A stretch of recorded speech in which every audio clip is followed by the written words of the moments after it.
رات کا وقت تھا۔ ہسپتال کی خاموشی میں صرف کچھ فاصلے پر قدموں کی آہٹ سنائی دے رہی تھی۔ وارڈ میں لائٹس مدھم تھیں اور زیادہ تر مریض سو چکے تھے۔ نرس رابعہ اپنی ڈیوٹی پر تھی جب اسے دور سے ایک عجیب سی سرگوشی سنائی دی۔ پہلے تو اس نے اسے نظر انداز کیا، مگر آواز بار بار آتی رہی، جیسے کوئی اسے بلانے کی کوشش کر رہا ہو۔ رابعہ نے وارڈ کے دوسرے کونے کی طرف دیکھا جہاں سے آواز آ رہی تھی۔ وہاں ایک بوڑھی عورت کا بستر تھا جس کا نام زینت تھا۔ وہ گزشتہ کئی ہفتوں سے کوما میں تھی۔ رابعہ دھیرے دھیرے اس کے قریب پہنچی۔ اچانک زینت کی آنکھیں کھل گئیں۔ وہ بوڑھی ناتواں اور بیمار نظر آ رہی تھی، مگر اس کی آنکھوں میں ایک خوفناک چمک تھی۔ تم میری مدد کرو گی؟ زینت نے ایک کمزور سی مگر بھیانک مسکراہٹ کے ساتھ کہا۔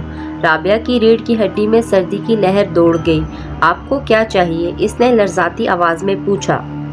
زینت کی سانسیں بھاری ہونے لگیں اور وہ سرگوشی میں بولی، میں یہاں نہیں مرنا چاہتی، مجھے اس جگہ سے نکالو ورنہ وہ مجھے لے جائیں گے۔ رابعہ نے پیچھے ہٹنے کی کوشش کی، مگر زینت کا ہاتھ حیرت انگیز طاقت سے اس کی کلائی پر آ گیا۔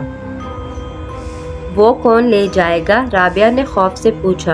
زینت کی مسکراہٹ اور بھی زیادہ خوفناک ہو گئی۔ چڑیلیں، وہ رات کے آخری پہر آئیں گی، ہر رات وہ کسی نہ کسی کی روح لینے آتی ہیں۔ رابعہ کو محسوس ہوا جیسے اس کے ارد گرد کی فضا بھاری ہوتی جا رہی ہے۔ ایک دم ہسپتال کے باہر موجود درختوں کی شاخیں کھڑکی سے ٹکرا کر ایک عجیب سی سرگوشی پیدا کرنے لگی۔ رابعہ نے بھاگنے کی کوشش کی، مگر زینت نے اسے مضبوطی سے پکڑ رکھا تھا۔